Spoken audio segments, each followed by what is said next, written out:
ሰላም ሰላም ውድ ቤተሰቦቼ እንዴት ናችሁ? ደህና ናችሁ ወይ? ያለው እግዚአብሔር ይመስገን። ዛሬ ምን ይዤላችሁ መጣሁ መሰላችሁ? ቤቴን ይዤላችሁ መጣሁ። የቆየ የተቀረጸ ቪዲዮ ነው፣ ግን ለምን ለእናንተ አላሳያችሁም ብዬ ይዤ መጥቻለሁ። ግን ወዶችዬ እንዴት ናችሁ? ስራ እንዴት ይዟችኋል?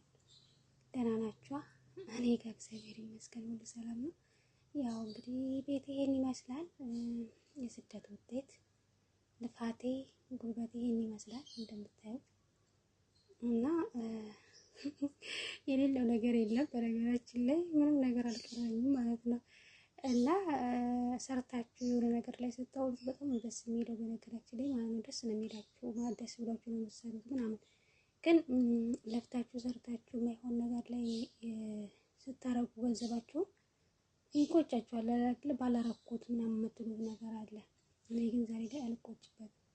ምክንያቱም ትንሽም ብትሆን መግቢያ አለኝ ማለት ነው።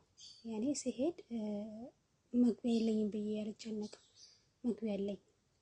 ሁለተኛ ደግሞ ቤተሰብ ወንድም እህትም ቢሆን የሚፈልጋችሁ ያኔ በቃ ከጎናችሁ የሚሆነው ምናምን ገንዘባችሁ ሲኖር ነው እንጂ አሁን ከስደት ገብታችሁ ገንዘባችሁ ካለቀ በኋላ ቤተሰብ እህት ወንድም ጭራሽ ነው የማይፈልጋችሁ።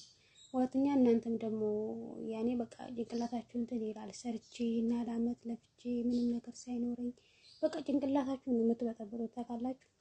እና እንደዚህ እንዳይሆን ትንሽ የምትሆን የሆነች አንገት ማስገቢያ ነገር ሰርታችሁ ግቡ ለማለት ያክል ነው። እና የኔ ቤት ይሄንን ይመስላል እንደምታዩት። እንግዲህ የቆየ ቪዲዮ ነው ብያችኋለሁ። ሳያልቅ በፊት ነበር ይሄ ግርፍ ምናምን ተገርፎ በር